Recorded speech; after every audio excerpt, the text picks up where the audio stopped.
You bring up a really interesting point with the fact that you enjoyed the game because it set up the expectations of what you are going to be doing within it, and then you go and do those things. Let's kind of link that back and contrast it to MMORPG design from many years ago to now. If you were playing a tank in EverQuest, your job was to not die. That's pretty much it. You weren't doing too much damage. You weren't doing too much healing. You weren't supporting, the rest of your team by slowing the enemy down or poisoning them. You were just not dying. The DPS, the role was to do damage. But then as the MMORPG genre grew and became kind of more homogenous, the developers said, hey, we want every class to be able to at least do everything well enough.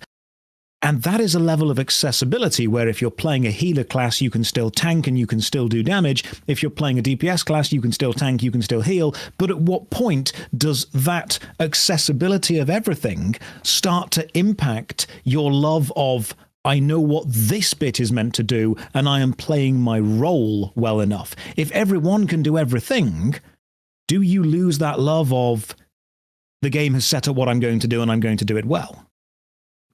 This is a community thing too, I think. One of the biggest, just going back to World of Warcraft, it's one of the biggest things I think helped homogenize it as a game was the community are sometimes bastards. And I fully blame like Icy Veins. I find sites, I use them frequently, but the idea that in the beginning, World of Warcraft was, here's a bunch of skills and a bunch of talents, and you can do whatever, like, be the character you want to be. Make the character you want. Do the thing you want to do. And what ended up happening is that someone just told you this is the best version of that.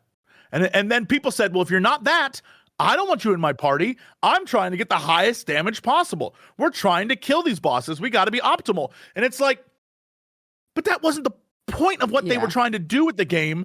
But the community shifted the focus so much that eventually they just got rid of those things. Mm-hmm. And it was, you get these abilities. These are the abilities you get, and this is what you get, and that's it. And then the way to parse that, the way to get better was, oh, well, you have to do it this way. You have all these abilities, well, now you have to do it this way. And so it was like, okay. And then WoW was like, all right, we're bringing back the skills. And the minute they did that, I was like, bless your sweet souls. Like, this is so, I love that you're going to do this for people, but they're just going to figure out what the best version is. Go to Icy Veins, look up the guide, and then just make that. And why do it? It's dead. This whole part is dead. And I think it was the developer of SimCity that said players will optimize the fun out of a game. Once they find the efficient way to do something, there is no reason to ever do it beyond that. I mean, it links back to Magic the Gathering. Once an objectively better card comes out, then you will use that card. It doesn't matter if you like the artwork or you have history with the older card or you have a kind of personal emotional attachment. You are objectively wrong if you don't do this. And if you bring the wrong card to a match or if you bring the wrong build of character to an MMORPG, are you playing it wrong? Because you mentioned earlier, Dex, about how a single-player game should absolutely be the way that you want to play it, and that's completely correct. But once we make a game multiplayer, are your character build choices actually now impacting the team that you're playing with? I was playing Neverwinter many, many years ago, and there was a tank that played a dwarf that just refused to wear a helmet. They just wanted to have the dwarf's head on display. That's what they liked. The problem was the boss had a one-hit kill if you weren't wearing a helmet. So eventually half of the group were like, look, dude, we get that you're role-playing this, but we aren't. We're mechanically playing it, and we need you to wear a helmet because you keep dying. So then there's that great video by Dan who says, is it rude to suck at World of Warcraft? It's folding ideas. So when we start talking about MMORPG games and we discover the meta, the optimal, the efficient thing, is that no longer a choice that you're making because you enjoy the game and a choice that you have to make because mechanically you need other people to enjoy the game with you? I think a special shout out to Path of Exile as a side note. The second that I played that game and saw the huge skill tree and was like, wow, there's so many options, and went to click something, everyone went, no, don't click that.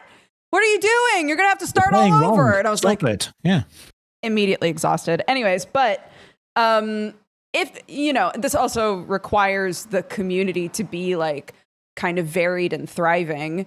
But I guess something that is nice about an MMO specifically is you can choose to play with more casual players or more hardcore players. As long as the game gives you options to be able to find those people, right? Or those sort of communities exist online somewhere so that you're able to pursue that sort of gameplay. I think the most important thing someone said in the chat is find people who play the way you want to play. Yes. That is the really important way of doing it. You must play with a group of people who want to play. I mean, I was streaming on Twitch. I was streaming Fallout New Vegas. I'd never played it before, and everyone was telling me how I had to build to be super overpowered. So I, as a bit of a joke, specifically went against min-maxing and went for max minning, where I was increasing the worst possible skill that I could use at any given time and making my build effectively as weak as it could be across all areas. I ended up doing what I called mid-midding. So I was quite good at everything, but really fun to say at the very least. At all. It was very, very funny, and I enjoyed it. I'm probably going to do the same thing when I play through with Mass Effect, because the moment that you start saying, right, I need to get a 1% increase in efficiency in power over something else, especially in a single-player game, you fall into this endless kind of loop, this endless fractal loop, because it constantly breaks off into, yeah, but what about a 0.01% increase? What about a 0.001% speed increase where you'll do this much more damage over the next year that you play? Eventually, you have to say, right, look, I am 80% of the way there. It's the Pareto principle. Get to 80% of the way there through 20% of your choices, and then just kind of go with that. At some point, you have to say, I can't be any more efficient than that, unless, and this is very important for everyone to understand, unless that's what you enjoy doing. I love being efficient, but I only want to talk about the super efficient build when I'm talking to other people who also want to do a super efficient build. That's the vibe we've got going on. If I'm hanging out with friends who say, right, we're going to do this dungeon, we're all equipping hammers. Okay, let's do it. It's a terrible idea, but let's do it. That sounds fantastic. All blue mage run in Final Fantasy XIV. The hammer run. Just keep exploding. It's fine.